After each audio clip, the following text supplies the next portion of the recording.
Old Man Finnigan sat on the worn wooden bench beside the Whispering Bend, the place where the River of Dreaming Salmon curved wide and deep. His gnarled hands rested on his knees, calloused from decades of nets and oars.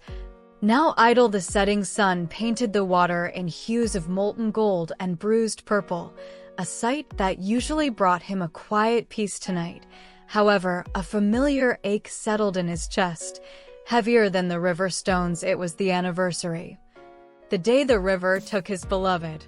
Elara, his laughter, his song, his partner in watching these very salmon return. The water flowed past, whispering secrets he felt too old and too alone to understand anymore, carrying only echoes of his loneliness downstream. A strange shimmer caught his eye.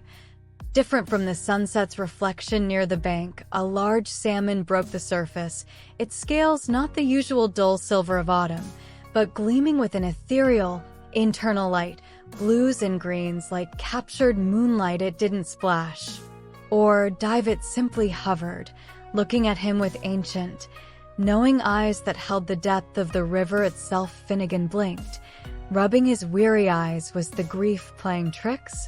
But the luminous fish remained, a silent, radiant beacon in the gathering twilight, seemingly waiting. A low hum, almost a vibration rather than a sound, resonated from the water around it. A gentle thrumming that seemed to sink into his bones. Grandfather Finnigan, a voice seemed to whisper on the water's breath, not in his ears, but directly into his mind.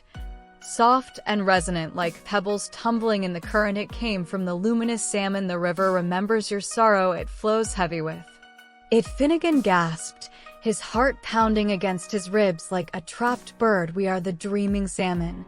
The voice continued, serene and powerful. We carry the whispers of those who loved this river, souls woven into its eternal flow. Elara's light shines brightly within our current. She waits for you to remember. More than the day she departed, the fish drifted closer, its glow casting dancing reflections on Finnigan's weathered face. The luminous salmon turned slowly in the water, its glowing form creating ripples of light that spread outward. Come, grandfather, the voice urged gently. A sound like water over smooth stones wade into the shallows. Let the river hold you. Just for a moment. Hesitation warred with a sudden, desperate longing within Finnigan. The water was cold, even through his worn boots.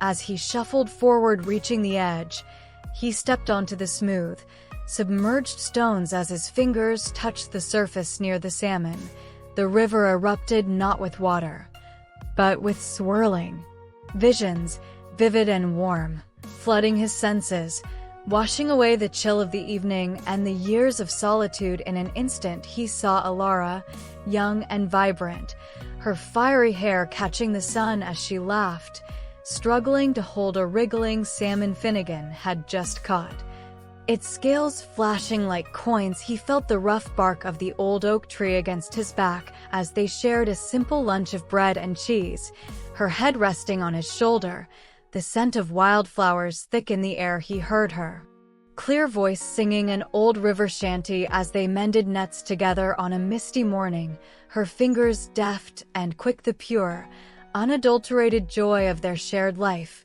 the quiet companionship, the deep, anchoring love. It surged through him. A tangible warmth replacing the cold knot of grief. Tears streamed freely down his face, mingling with the river water. The visions faded slowly, leaving Finnigan standing knee-deep in the cool river, trembling not from cold, but from the overwhelming rush of reclaimed happiness. The luminous salmon swam a slow circle around him. Her love was not taken.